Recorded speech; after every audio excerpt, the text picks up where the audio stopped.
Muy buenas noches a todos los presentes, ¿no? Tanto miembros de las diferentes logias del Perú como algunos invitados.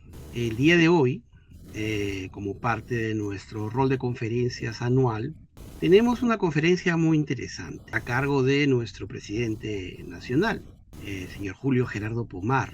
Él es un hermano muy querido, él es un hermano que tiene muchísimos años en la Sociedad Teosófica Peruana y que es un estudioso pues de diversos temas. En este caso uno de esos temas es la era de Acuario. Gracias, hermano. Gracias.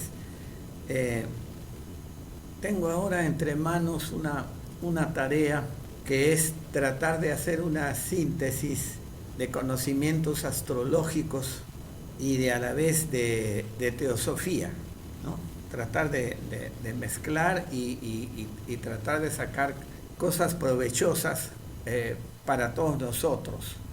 La conferencia se llama La nueva humanidad que está naciendo, la era de Acuario.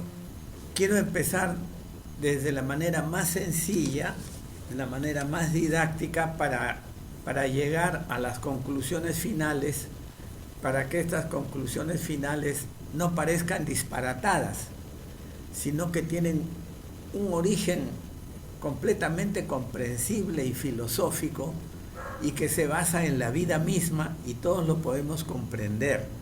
El primer punto es que todas las personas que estamos vivas en este momento sentimos que hay una imperiosa necesidad de que haya una transformación en la vida, en el planeta, que las cosas han llegado a extremos muy grandes, que pareciera que nos estamos sumiendo en el caos y que no sabemos cómo actuar, cuáles son las normas que hay que aplicar ahora porque todo ha cambiado demasiado.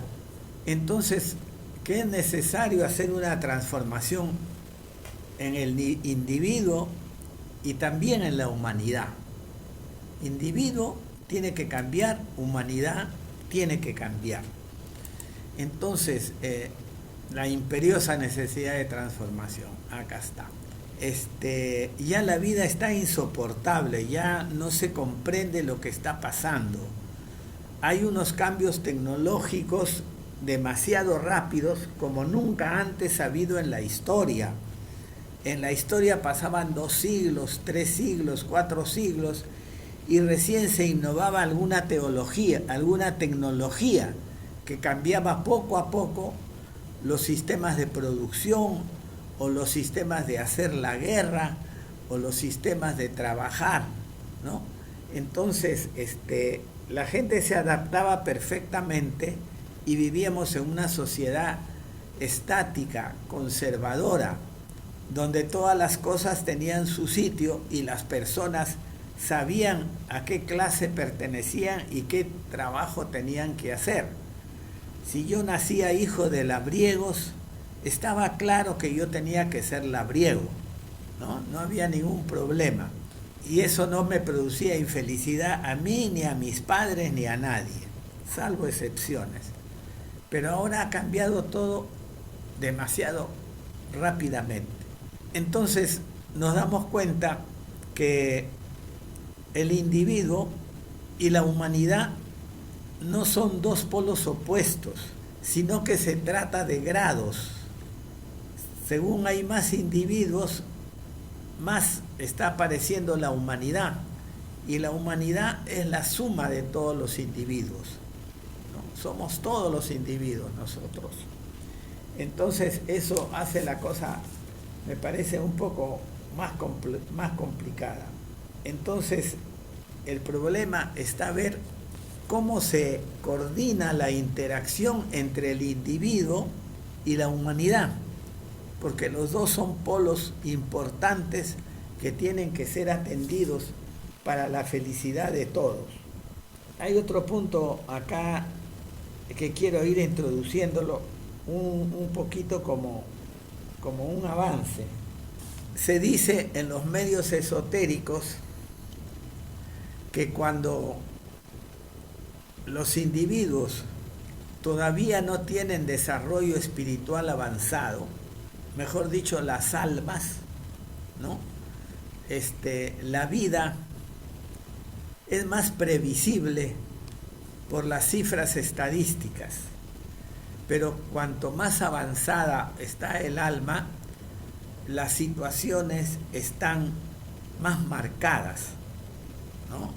Es decir, el destino de las almas más avanzadas está como indicado antes de que la persona nazca, mientras que en las almas más jóvenes no es así, tienen múltiples posibilidades de actuar. Vendría a ser el ejemplo de un padre. El padre sería nuestra conciencia superior y varios hijos, que serían las personalidades que emanan del padre. Mientras las personalidades son niñas, son jóvenes y juegan, el padre no les hace mayor caso. El padre no les hace mayor caso. ¿Por qué? Porque sabe que son niños y su conciencia es muy pequeña y no pueden ellos tomar decisiones a plena conciencia. Pero cuando sus hijos son adolescentes y van creciendo, entonces el padre ya interviene con sus hijos y les indica: sería bueno que estudies una carrera universitaria, o que se dediques a este trabajo o a este otro, o pongas este negocio. ¿Por qué? Porque el adolescente, el joven adulto, ya tiene más grado de conciencia, ¿no? Ese es un punto previo que lo vamos a dejar para más adelante. Hablemos un poco del individuo. Yo recuerdo que cuando estaba en el colegio, llegó a mis manos un filósofo alemán, 2 o 3 filósofos alemanes que eran prácticamente muy difíciles de leer. Pero también llegó un filósofo español que se llamó José Ortega y Gasset, que su obra más conocida es La rebelión de las masas. Entonces José Ortega y Gasset decía que cuando se estudia la vida de un individuo, no se le puede conocer en su totalidad si es que no se conoce su circunstancia, que las personas son el individuo más su circunstancia, ¿no? Él tenía una frase: yo soy yo y mi circunstancia, ¿no? Porque el individuo no existe aislado, ¿no? Está influenciado por las otras personas, por su cultura y por su tiempo, hasta por su nacionalidad, y yo diría que hasta por su idioma, porque no es lo mismo pensar en inglés que pensar en español. Entonces, se puede decir que los hombres somos hijos de nuestro tiempo, de nuestra época y de nuestras circunstancias, ¿no? No somos independientes, egos independientes que podemos hacer lo que nos parece o lo que queremos, porque desde muy pequeños nuestro yo ha sido formado por los padres, por el ambiente, por las circunstancias y por la época. Entonces, el famoso libre albedrío del hombre es un concepto que hay que tomarlo con pinzas, porque es un libre albedrío de una persona que no fue formada por casualidad, sino por muchos motivos, incluso genéticos. Las circunstancias buenas, las circunstancias desgraciadas, las circunstancias felices, infelices, de abundancia, de carencia, de acceso a la educación o de no acceso, van formando al yo. Y en un momento dado el yo cree que él es él, porque él es así, porque él nació así, porque su naturaleza es así. Lo que es un gran error. El hombre es un producto de su tiempo. Y entonces si nosotros tratamos de conocer personajes históricos como Francisco Pizarro, como el Inca Atahualpa, como Cristóbal Colón, ¿no? Y muchos otros personajes así, nos encontramos con el problema que ellos pensaban y sentían de una manera completamente diferente a nosotros. Se guiaban por otros principios diferentes a nosotros. Entonces, intentar juzgarlos con criterios de nuestra época es un absurdo. Es un absurdo, porque los criterios de la época varían completamente. En la antigua Esparta, en Grecia antigua, los niños eran formados para ser una especie de depredadores y capaces de sostenerse ellos mismos sobre el terreno y no tenían problemas morales para robar ni hasta para matar. Y el espartano perfecto era un reflejo de eso, ¿no? Entonces esos valores en nuestra época serían considerados psicopáticos, pero esos eran los valores de los guerreros y de los reyes espartanos. Entonces, acá hay muchas cosas culturales que cambian con el tiempo. No se puede hablar del hombre solo. Debe hablarse del hombre y su circunstancia si es que se le quiere entender más o menos.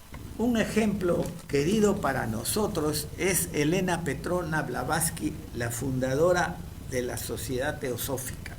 Los teósofos conocemos muchos detalles de su vida, conocemos todas las cosas que tuvo que pasar, todas las cosas que tuvo que llevar, cómo tuvo que soportar hasta el escarnio y el martirio. Pero nosotros conocemos profundamente a Elena Blavatsky y podemos entenderla, podemos saber de su dedicación a sus maestros y cómo ella ardientemente deseaba cumplir con sus maestros. Entonces nosotros podemos entender a ese personaje excéntrico, raro, que fue acusada de 1000 cosas. Elena Blavatsky fue difamada porque nosotros conocemos su vida, conocemos sus objetivos de vida y conocemos sus circunstancias. Entonces a Blavatsky la entendemos los teósofos, al revés de otras personas que la estudian sin ser teósofos y solo ven en ella una mujer rara, ¿no? Y hasta ven en ella una mujer embustera. Pero los que conocemos su circunstancia, sí la podemos conocer cabalmente y la podemos respetar. El asunto es que es difícil conocer las circunstancias de otras personas. Entonces, normalmente nosotros tenemos un poco de información de alguna persona y de frente lo juzgamos. Y generalmente somos poco compasivos para juzgar. Entonces, somos ligeros, ¿no? Cuando se trata a los demás. No tenemos compasión cuando se trata de los demás. Entonces, la admonición que está en el Evangelio del Señor Jesucristo, no juzguéis si no queréis ser juzgados, es lo más sabio, es lo más sabio. No podemos juzgar, no tenemos los elementos, solo conocemos unos datos biográficos, pero no conocemos las circunstancias por las que ese hombre y esa mujer tuvieron que pasar para llegar a hacer lo que hicieron. Siguiendo este razonamiento, caemos en la cuenta que para los individuos nuestra circunstancia es el mundo que nos rodea es nuestra circunstancia, el mundo que lo sufrimos, el mundo que lo aguantamos, el mundo que nos golpea, que hay veces nos da algunas alegrías, hay veces nos atrae, hay veces nos repele. Ese mundo es nuestra circunstancia, la circunstancia de los hombres. Tenemos que aceptar que más allá de que nos guste o no nos guste, somos hijos de nuestro tiempo, de nuestra época, somos hijos de nuestra cultura, somos hijos del país en que vivimos y hasta del idioma que hablamos. Entonces, eso es bueno para entender la condición humana. Sigamos con este largo razonamiento, viendo cómo el individuo y cómo la humanidad y cómo el mundo se relacionan entre sí y producen eso que se llama la personalidad de un individuo o las características de la humanidad en cierta época. Nos damos cuenta que estamos en un planeta y que este planeta no está flotando solo en el espacio, de acá para allá y de allá para acá. Este planeta tiene una familia de planetas que lo rodea y tiene una especie de papá, el Sol, alrededor del cual el planeta se moviliza. Entonces hay una serie de influencias entre el Sol central y la familia de planetas que gira alrededor de ello. La doctrina secreta nos enseña que estos planetas, que algunos son visibles, y nos vamos a concentrar en los visibles, pero también hay planetas invisibles en los planos internos, pero no lo vamos a tocar ahora. Son parte, estos planetas, de un sistema de planetas organizados alrededor de un sol central. Estos planetas los vemos, unos visibles y otros invisibles, a los sentidos humanos, forman un sistema evolutivo. O sea que el sistema evolutivo no se refiere al reino humano, al reino vegetal o al planeta Tierra, sino a todo el conjunto de planetas en el que nos movemos. Este sistema está interrelacionado y desenvuelve su vida en el tiempo. Y este tiempo se le llama eras. La vida del sistema evolutivo de los planetas se les conoce como eras. Y están influenciando sobre la vida en el planeta Tierra como la Tierra está influenciando en ellos. No estamos de ninguna manera solos. Entonces, la necesaria transformación del individuo y del mundo debemos estudiarlo en el marco de la era astrológica que estamos viviendo, pues esta era será la circunstancia del mundo. ¿Se dan cuenta? Así como la época en el planeta Tierra, la cultura en el planeta Tierra en que estamos moviéndonos, determina nuestro mundo, el mundo de todo el planeta Tierra a un nivel mayor, tiene que ver con la era astrológica. Está supeditada a esa era astrológica. La tendencia evolutiva del sistema evolutivo es la tendencia de la era. Y eso es necesario comprenderlo si queremos adaptarnos a la era y hacer el trabajo que se tiene que hacer en la era.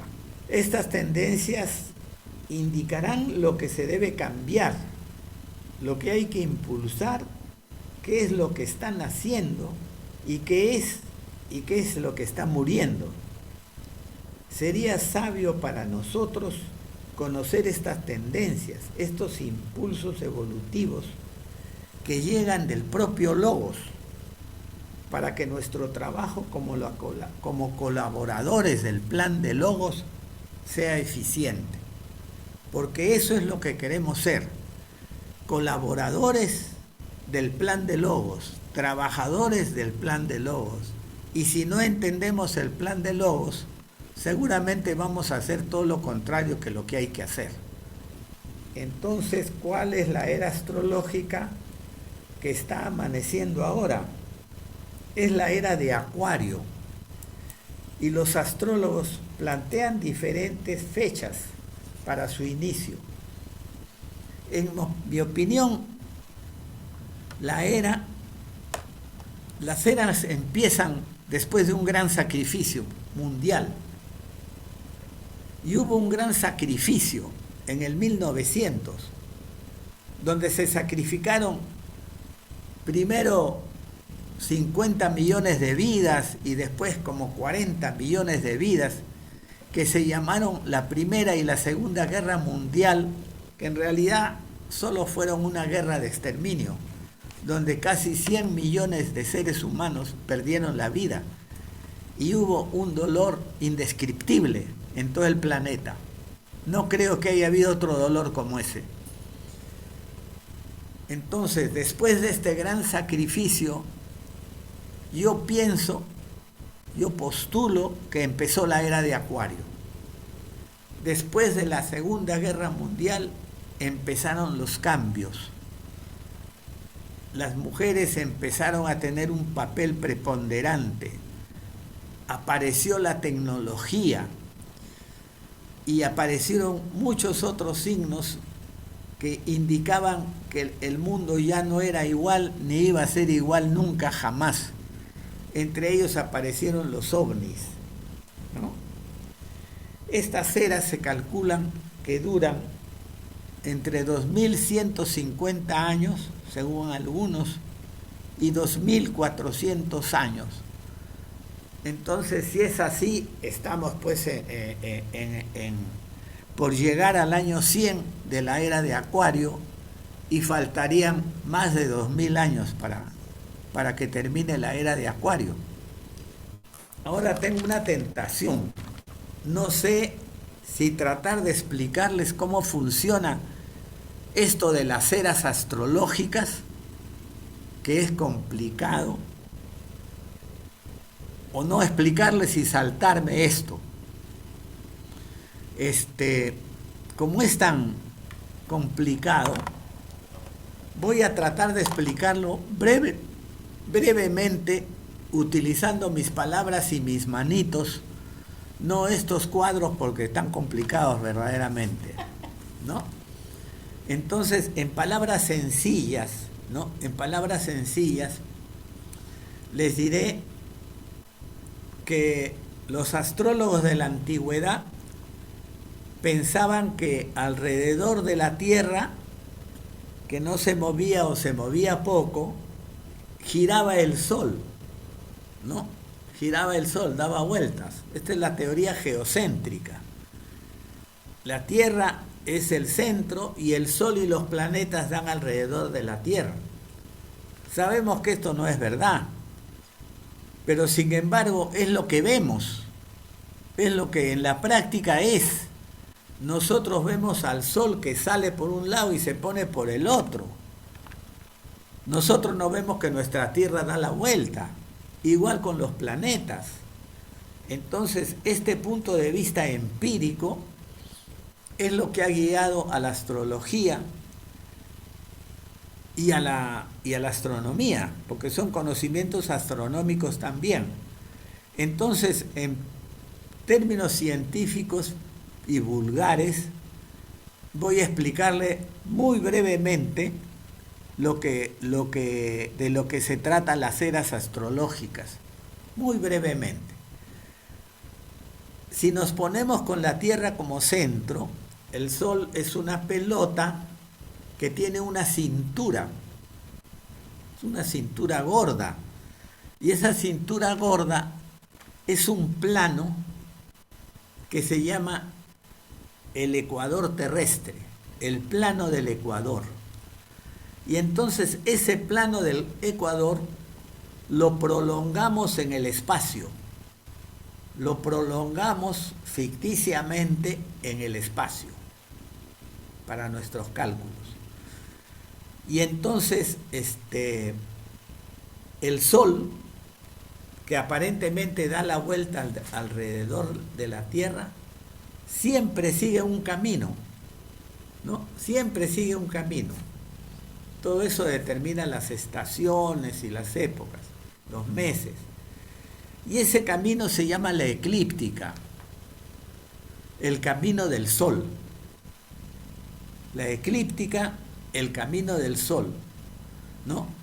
Y entonces detrás de ese cinturón que se llama el Camino del Sol, a miles de kilómetros, o sea, no están en el sistema solar, están a miles de kilómetros, están las estrellas. Y los hombres desde el planeta Tierra vemos a las estrellas a lo lejos. Entonces, las estrellas están divididas por zodiacos, que hay diferentes culturas que tienen sus zodiacos. La cultura china, la cultura hindú, la tibetana, tienen sus zodiacos. Los egipcios tenían sus zodiacos y los griegos crearon sus zodiacos, que como nosotros somos descendientes de los griegos, nuestra cultura viene de la cultura griega, viene de Alejandro. Nosotros hemos adoptado el zodíaco de los griegos. Entonces, en este zodíaco, los grupos de estrellas se les ha dado nombre y se han identificado con determinados sucesos u objetos. Y a esas agrupaciones se les llama constelaciones. Entonces existe la constelación de León, porque le encuentran que esta es su boca, esta es su cola, ¿no? Y más o menos le encuentran algún significado. La constelación de Tauro, que le encuentran el significado de un toro, la del Sagitario, y así, todas las constelaciones tienen relación con una historia simbólica, por supuesto, que tiene que ver con los dioses. Entonces, tenemos el cinturón de la eclíptica y detrás está ese inmenso cinturón del zodiaco, que más o menos es de 30 grados, porque son 360 grados que se dividen en 12 y salen 30 grados, ¿no? Por constelación, por signo astrológico. Entonces, espero que hasta ahí nos entendamos. Ahora viene lo difícil. El punto en que se corta el sol, que son 2 puntos, con la eclíptica, ¿no?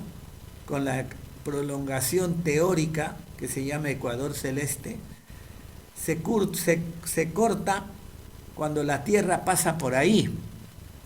Y entonces, esos son los equinoccios. El equinoccio de primavera y el equinoccio de invierno, ¿no? Y entonces, ese punto, donde empieza la primavera en el hemisferio norte, se llama ese equinoccio el punto vernal. Vernal viene de primaveral, ¿ya? Y entonces, eclíptica viene de eclipse, porque cuando la luna atraviesa la eclíptica hay un eclipse. Entonces, el punto vernal, ¿no? Si la Tierra se moviera exactamente todo el tiempo, todos los años y todas las estaciones serían iguales, pero la Tierra se mueve como un trompo. Uno tira un trompo y el trompo se mueve como borracho, ¿no? Como si estuviera borracho, para adelante, para atrás, para los costados. Entonces ese movimiento se llama nudación. Y ese movimiento hace que el punto vernal retroceda cada 70 años 1 grado en la eclíptica. Retrocede 1 grado en la eclíptica hasta que termina la era de Piscis. Y entonces sigue retrocediendo por la era de Acuario, ¿ya? Porque los signos son al revés. Primero viene Piscis, después viene Acuario, después viene Aries, ¿ya? Pero en lugar de pasar del signo de De Acuario al de Leo va a pasar, al de Aries va a pasar al signo contrario, que es el Acuario. Entonces se dice que el punto vernal retrocede en la eclíptica. La vuelta completa de 360 grados demora más de 2000 años, 2150, 2400 años. Y eso se llama el año platónico o el gran año, ¿no? E indica cambios notables, ¿no? Entonces ahora estamos en la era de Acuario, más o menos en los años 80. Espero que esa explicación les ayude a entender todo esto, que es medio enredado y está muy cargado el cuadro, me impide explicarles con tranquilidad, así que vamos a dejarlo ahí. A ver, no quiero equivocarme porque ya. Ahora vamos a hablar de las características de Acuario. Esta es una historia de la mitología griega que tiene una serie de simbolismos. Se cuenta que en el Olimpo vivían los dioses. Entonces, hay veces llevaban algunos hombres a vivir con ellos. Generalmente eran héroes o eran personas destacadas, hijos de los dioses mismos, que se unían con las mortales. Entonces, en la mitología griega, en un momento de la historia, se cuenta que Júpiter se enamoró de una mujer y la trajo para que la llevó a vivir al Olimpo entre los dioses, y su misión era servir el vino. Entonces ella servía el vino a los dioses, y también era la amante de Zeus, ¿no? Era la amante de Zeus, con gran disgusto de su esposa Juno. Pero después fueron cambiando las historias, o se trajo historias más antiguas, no se sabe. Pero esta muchacha es transformada en un muchacho, ¿no? Entonces el muchacho se convierte en aguador, y entonces se dice que también es el amante de Zeus, ¿no? O sea, un amante homosexual que tenía Zeus, ¿no? Hay esa versión también, ¿no? Entonces, al final se quedó en representar al aguador como una especie de mezcla de mujer con hombre. No es un hombre completo, tampoco es una mujer completa, es media rara, media hombrada, ¿no? Entonces, esto indica una característica de la era de Acuario, que la vamos a ver más adelante. La misma figura indica una característica: homosexualidad. Bien, entonces, dicho esto, hay dos características que marcan el arquetipo del hombre de Acuario. Las columnas sobre los que se hace la era de Acuario y lo que va a ser el hombre de Acuario. La primera columna es la percepción de la unidad de vida, y la segunda columna es que su conciencia, la conciencia del hombre de Acuario, funciona en el plano mental, está anclada, sujeta, vinculada al plano mental. El hombre de Acuario es puro cerebrito. Las dos características, repito, son la percepción de la unidad de vida, y la segunda característica, que su conciencia está muy vinculada con el plano mental. Es un hombre mental, el hombre de Acuario, ¿ya? Entonces, eso tenemos que encontrarnos. En esta vida nos vamos a encontrar con hombres mentales por todos lados, ¿ya? Agarremos la primera. la percepción de la unidad de vida, ¿no?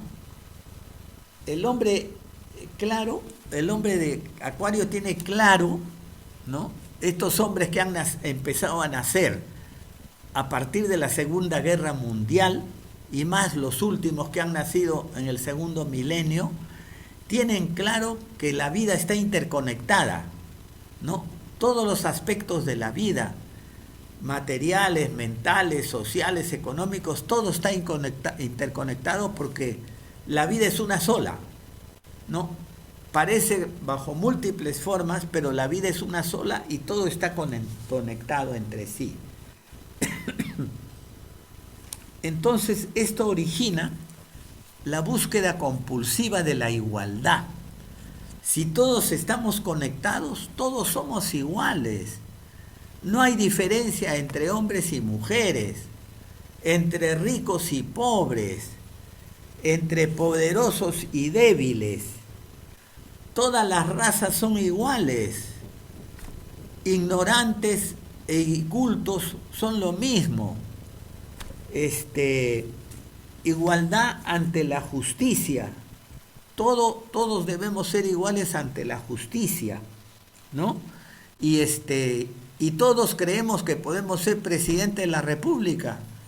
Todos creemos que podemos ser ministros. Todos creemos que podemos desempeñar los más altos cargos. ¿Por qué? Porque yo soy pues igual a todos, ¿no? O sea, el concepto de jerarquías es barrido, ¿no? La gente piensa que es igual a todos. Cuando yo era chico, en los años 40, yo escuchaba a los mayores que iba a haber elecciones y entonces discutían gente de diferentes clases sociales y la opinión general era que los candidatos debían ser unos señores, como Hernando de la Valle, como Manuel Prado, o sea, gente de mucho dinero, de mucho poder y caballeros, que no podían ser candidatos la gente que viene del pueblo, que no tiene instrucción, que no son caballeros, que no son decentes, se usaba la palabra decentes, y todo el mundo estaba de acuerdo que así sea, ¿no? Hasta que apareció Aya de la Torre y apareció Mariátegui con los movimientos de izquierda que rompieron este concepto, ¿no? Pero había una clara separación jerárquica. La gente se vestía de diferente manera. Los que eran obreros se vestían de diferente manera que los que eran empleados. Los empleados, así fueran pobres, tenían que ir con su corbata, con su camisa y con su saco. Las jerarquías estaban bien establecidas, pero acá Acuario se ha tumbado todo esto. O sea, es como el agua. El agua tiende a igualar todo. Echan ustedes el agua y el agua sube a un mismo nivel. Todo está al mismo ras, ¿no? Acuario es así. Ahora, hay una contradicción interesante acá. Hay un sentido marcado de la fraternidad. No sé si se dan cuenta que ustedes, los locutores, en la radio, en la televisión, hablando de lo que pasa en provincias o lo que pasa en Lima, dicen, nuestros hermanos se sufrieron una inundación y nuestros hermanos se cayó el ómnibus y se rodó por el cerro, y mencionan a los demás ciudadanos como sus hermanos, ¿no? Entonces hay un marcado sentido de la fraternidad, pero a la vez de la independencia, ¿no? Los acuarianos quieren ser independientes, no quieren estar unidos a nadie, pero a la vez llaman hermanos a las personas que les son extrañas, ¿no? El acuariano se rebela contra las injusticias, las desigualdades y el abuso. No se soporta la injusticia.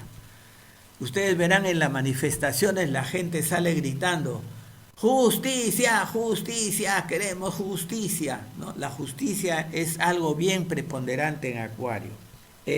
Esto provoca, y ya viene provocando desde 1900, cambios sociales, económicos, provoca revoluciones, explosiones sociales, terrorismo.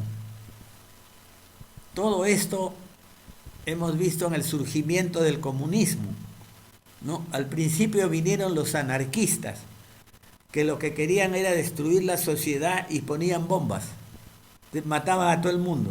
Ya después vinieron los comunistas que ya mataban seleccionadamente, ¿no? Pero todo esto nace de Acuario, todo esto es influencia de Acuario. Después también está el poder de ver los hechos como leyes universales, el amor a la ciencia, a la tecnología, a la invención de cosas nuevas, originales, fantásticas, nunca antes vistas. El acuariano es excéntrico, es raro, no es normal.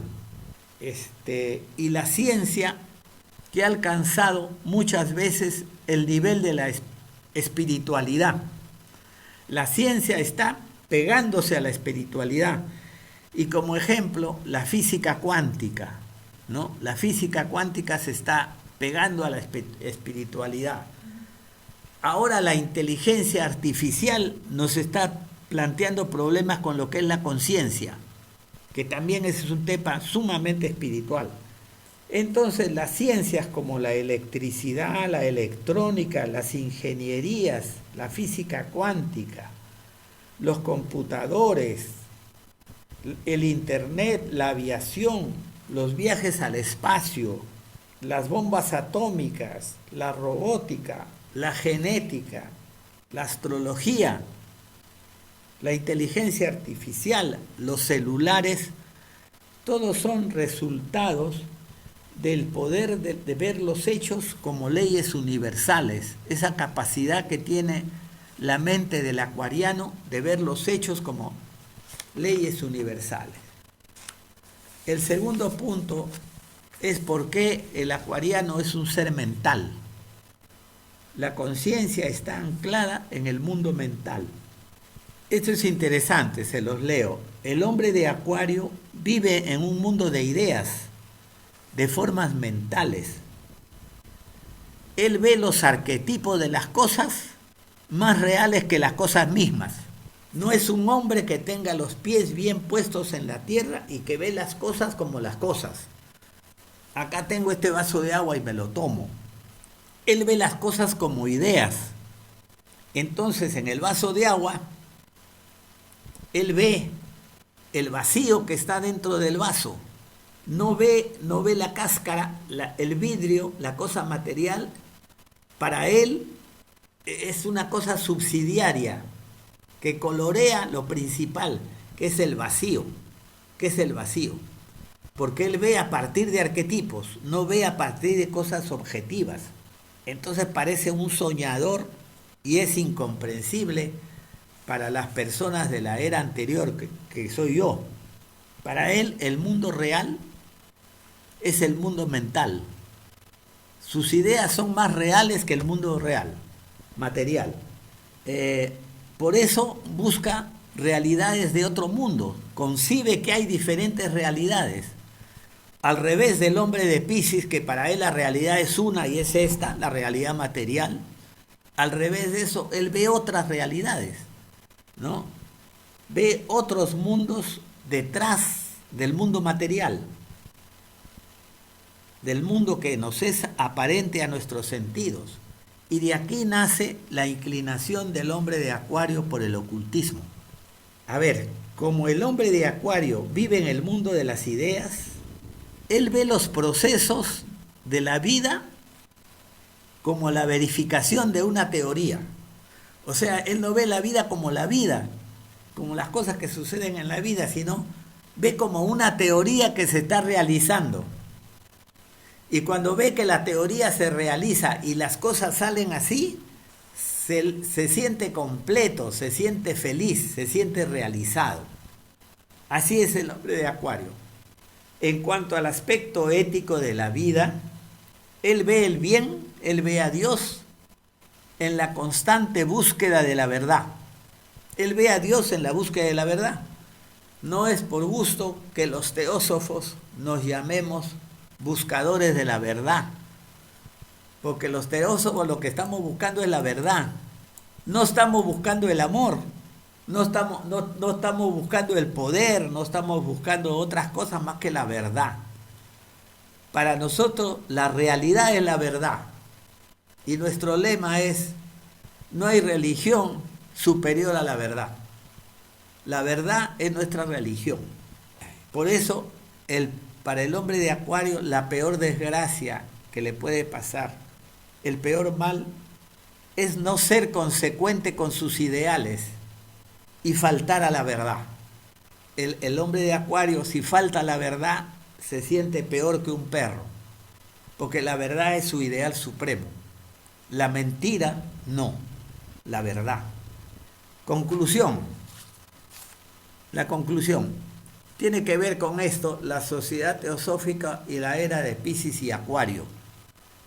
Lo que sabemos, lo que les voy a decir, lo sabemos por A.P. Sinet, que fue discípulo laico del maestro Kuthumi y también del maestro Moria. Escribió él en El Mundo Oculto, A.P. Sinet, que en 1875, en los últimos cuartos de siglo, hay un impulso espiritual para el adelanto de la humanidad, todos los últimos cuartos de siglo. Entonces, en los últimos cuartos de siglo, del 1800, la Gran Logia Blanca, la Gran Logia de los Maestros Iluminados, que dirige los destinos de este mundo, recibió el pedido de dos maestros, el maestro Moria y el maestro Kuthumi, para fundar una sociedad en el mundo que difundiera los conocimientos necesarios para la nueva era que se venía, la era de Acuario. Según mis cálculos, si después de la Segunda Guerra Mundial empieza la Guerra de Acuario, en 1945, en el 75 faltaban 60 años. Entonces, 60 años, estos maestros quieren fundar un movimiento precursor para preparar a la humanidad con los conocimientos que se iban a obtener en la era de Acuario. Entonces, los maestros analizaron, discutieron y no estuvieron de acuerdo. Dijeron que el mundo no estaba preparado todavía para recibir estos conocimientos. Pero el señor Moria y el señor Kuthumi insistieron ante sus iguales y finalmente aprobaron su idea y les dijeron que bajo su responsabilidad ellos trataran de fundar una sociedad que fuera la precursora de los conocimientos que la era de Acuario necesitaba. Entonces los maestros juntaron a la señora Blavatsky y al señor Olcott y a otras almas avanzadas, Josh entre ellos, para fundar la Sociedad Teosófica, ¿no? Entonces la Sociedad Teosófica trajo ideas al mundo que eran para después, que no era su época, y Blavatsky lo dijo, esta no es la época para la sociedad, ¿no? Y entonces por ese motivo fueron rechazados y perseguidos y vistos como medio chiflados, y la pobre señora Blavatsky tuvo que pasar un martirio para poder difundir la teosofía en el mundo. Por eso fue tan difícil fundar la Sociedad Teosófica, porque fue una precursora, y los precursores sabemos que pagan con la vida su atrevimiento. Acordémonos de los precursores de la historia del Perú, todos fueron fusilados, todos los precursores, Túpac Amaru II, Francisco de Sela, Melgar, el poeta en Arequipa, todos fueron pasados por las armas, porque el mundo no está preparado para apoyarlos. Entonces igual, la Sociedad Teosófica tuvo que sostener una lucha terrible. Imagínense cómo sería si hubieran seguido el consejo de la Logia Blanca y la Sociedad Teosófica se hubiera fundado después de la Segunda Guerra, en la era de Acuario, se hubiera fundado. Entonces, todo el público nos recibiría con los brazos abiertos. Nuestros líderes serían considerados gurúes y presentados en la televisión entre aplausos. Y seríamos recibidos lo más bien como unos chifladitos, un poco chifladitos, pero muy simpáticos, que traíamos conocimientos muy valiosos. Pero la historia fue distinta porque los maestros quisieron que la sociedad fuera precursora. Y entonces mandaron a la sociedad al sacrificio, sobre todo a aquellos hermanos adelantados que estuvieron en la primera fila. Nosotros ya estamos en la tercera, cuarta fila, pero ellos estuvieron en la primera fila dando el pecho. Y por eso nuestro reconocimiento y veneración a los maestros. Entonces ahora nos preguntamos nosotros, sobre todo la pregunta para gente como yo que pertenecemos a una era anterior, la era de Piscis, y que no comprendemos este mundo porque ha cambiado demasiado rápido. Y recién está cambiando. Les espera cambios muy grandes que ni se imaginan, ¿eh? Cambios muy grandes que ni se imaginan. Entre ellos está el aspecto de la sexualidad. Así que prepárense. ¿Qué debemos hacer para adaptar nosotros y a la sociedad y el trabajo a esta nueva era? Claro que hay cosas que hacer, hay que adaptarse, pero también tenemos que pensar que ayudar a la transformación del individuo y del nuevo mundo consiste en ser nosotros mismos, ¿no? Porque Acuario es nuestro tiempo. Nosotros debimos nacer en Acuario todos. Acuario es nuestro tiempo. Nosotros estamos formados para principios como la unidad de vida, como para el trabajo en el plano mental, para ver las cosas como arquetipos, como ideales, para vivir los ideales, tratar de vivirlos en el plano físico, para entender la fraternidad, la justicia, la igualdad. Esa es nuestra esencia, porque somos hijos de Acuario, en el fondo. Hasta yo, que nací en Piscis, soy un hijo de Acuario, ¿no? Entonces, no tengamos miedo de ser teósofos, porque esta es la era de los teósofos.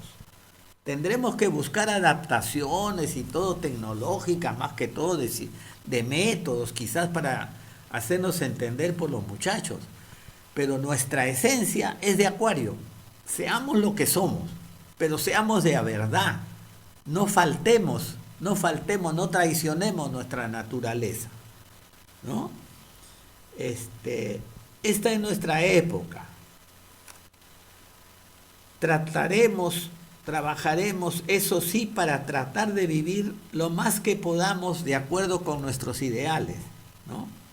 Con el ideal teosófico, para estar en condiciones de transmitirlo al mundo, porque si nosotros no lo vivimos, es difícil que lo podamos transmitir, ¿no? Y el mundo nos escuchará porque el mensaje está en el aire. Es el aire que respiramos. Es el mensaje de estos tiempos. Y según avance la era, la fuerza del mensaje será más grande.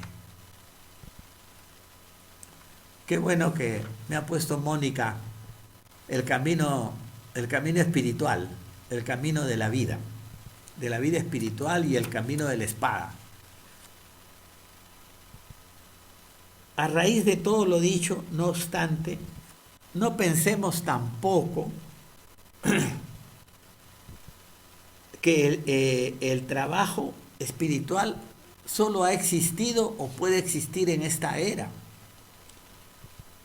En todas las eras siempre hubieron hombres y mujeres que cualquiera fuera la era por la que transitaban, por la que le costó vivir el camino del espíritu, lo siguieron. Quiero ponerles para terminar una plegaria de uno de estos buscadores que vivió hace más de 2000 años, de repente 3000, 4000 años, y que se ha conservado en el Taitirí espiritual, en el Taitirí Upanishad. Yo se las voy a leer en voz alta, acá está, y ustedes síganla, por favor, con la mente, síganlo mentalmente, ¿ya? Esta es una invocación muy poderosa y yo se la recomiendo para que la incluyan en sus meditaciones. Invocación. Que mi palabra esté en unidad con mi mente y que mi mente esté en unidad con mi palabra. Oh tú, que resplandeces por ti mismo, aparta el velo de la ignorancia que está delante de mí para que pueda contemplar tu luz, que pueda tratar día y noche de comprender la enseñanza, que pueda hablar la verdad divina, que pueda hablar la verdad, que la verdad me proteja, que ella proteja a mi maestro.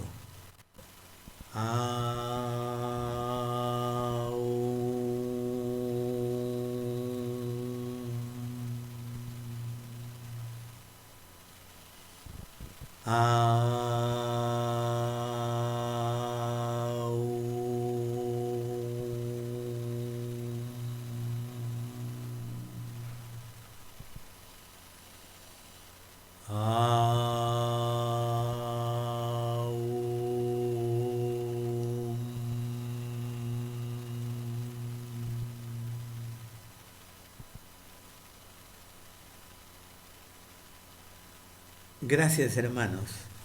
Con esto concluyo esta exposición. Muchísimas gracias por su asistencia. Nos vemos el próximo mes.